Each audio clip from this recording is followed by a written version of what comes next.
Islámica de Irán es un país que queda en el Oriente Medio, parte del Asia Occidental. Consta con una población de 80 millones de personas. Tiene la primera reserva de gas a nivel mundial y la cuarta de petróleo. Esto es lo que hace ser un país de una importancia geopolítica y a la vez lo posiciona en una potencia regional.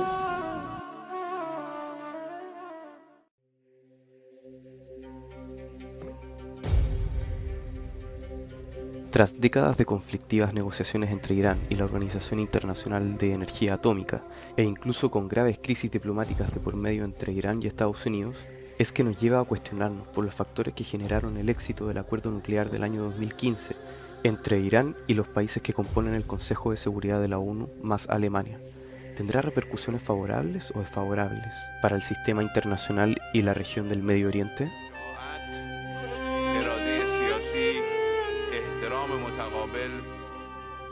Pero antes, revisemos algunos antecedentes.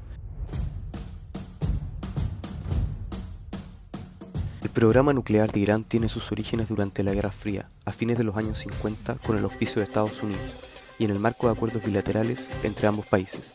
En 1957, y tras el derrocamiento apoyado por la CIA de Mohammad Mossadegh, el gobierno del Shah Mohammad Reza Pahlavi firmó el Programa de Átomos para la Paz como acuerdo de cooperación nuclear civil.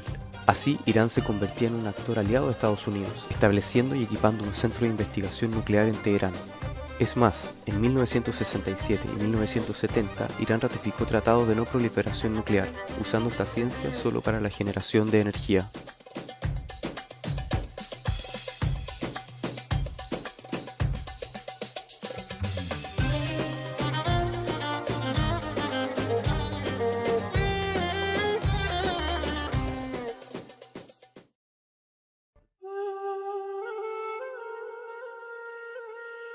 Sin embargo, la instauración de la República Islámica en 1979 hizo que las tensiones con Occidente fueran en aumento paulatino, por ser antioccidental y basarse en el concepto de la tutela de los juristas islámicos. Por esto, los países occidentales se negaron a seguir vendiéndole uranio enriquecido por temor a que la República lo usara con fines militares, y sumado al daño generado en los reactores por la guerra con Irak, el programa nuclear se detuvo.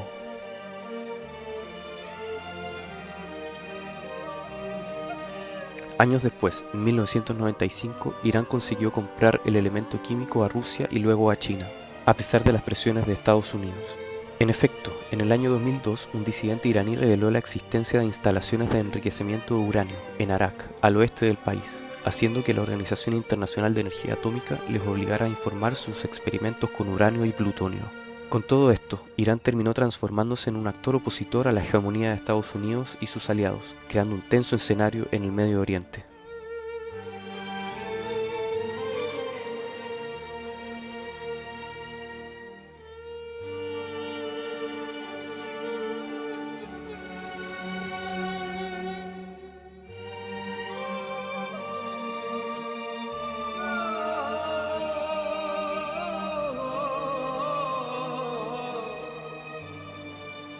Irán corresponde efectivamente a uno de los estados en potencia que pone en amenaza al bloque occidental del G5+1, compuesto por Estados Unidos, Gran Bretaña, Francia, China, Rusia y Alemania.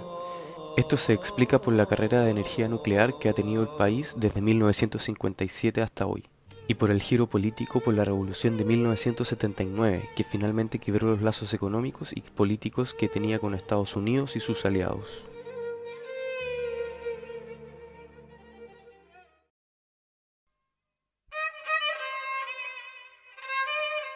El factor principal por el cual se llegó a un acuerdo entre Irán y el G5+1 es porque los países europeos involucrados, desde el año 2000 hasta la fecha del pacto de 2015, efectivamente querían llegar a un pacto con Irán, ya que daban cuenta que había un problema con el tema del embargo hacia este país, que era impulsado por Israel y no tanto por Estados Unidos.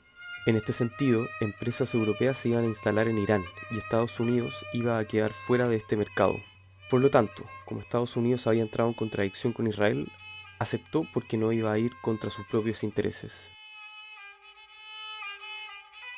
Por otra parte, y basándonos en lo expuesto por Góngora Celedón, consideramos que un punto de inflexión para el cambio de posición de Irán y su acercamiento definitivo a un acuerdo que garantiza la confianza de las potencias que se oponían a sus intereses fue el hecho que la coerción y sanciones de los países contrarios se sumarán a sanciones de parte de aliados históricos como Rusia.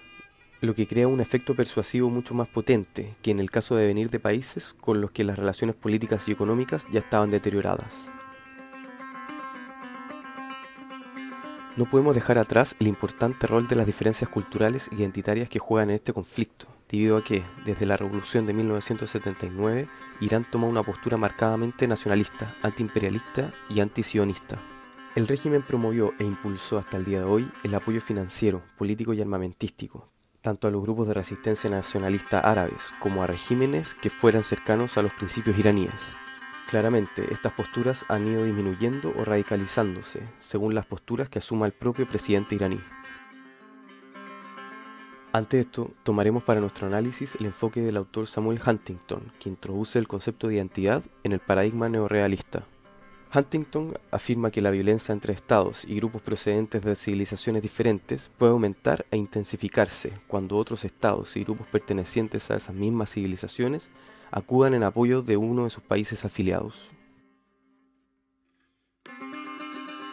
Es así como en este conflicto podemos ver claramente los actores que son afiliados a la ideología de Irán o a sus intereses económicos, y a la vez podemos ver a los actores contrarios a los intereses de Irán y que además ven a este Estado como un peligro latente para su seguridad nacional.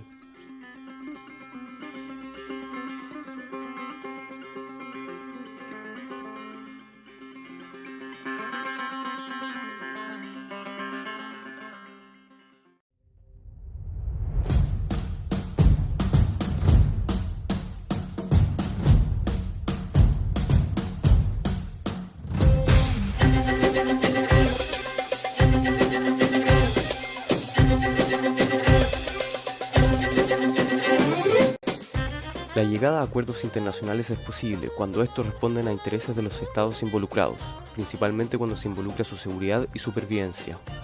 Aprendimos que las sanciones resultan más efectivas cuando son aplicadas como un cambio en las relaciones, por ejemplo, al ser emitidas por aliados en vez de adversarios y que éstas puedan combinarse con persuasión para ser más efectivas.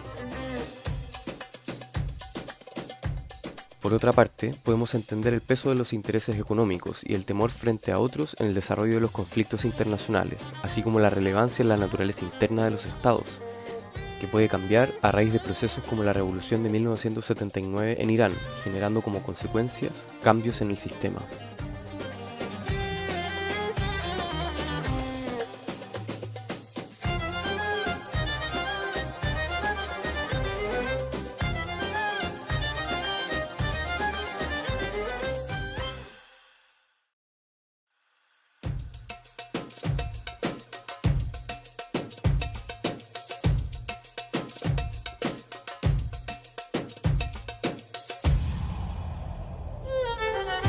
Finalmente, para este caso en específico, se vuelve especialmente relevante la conformación cultural de los estados y sus sociedades, siendo un factor que puede dificultar el entendimiento y las relaciones entre ellos.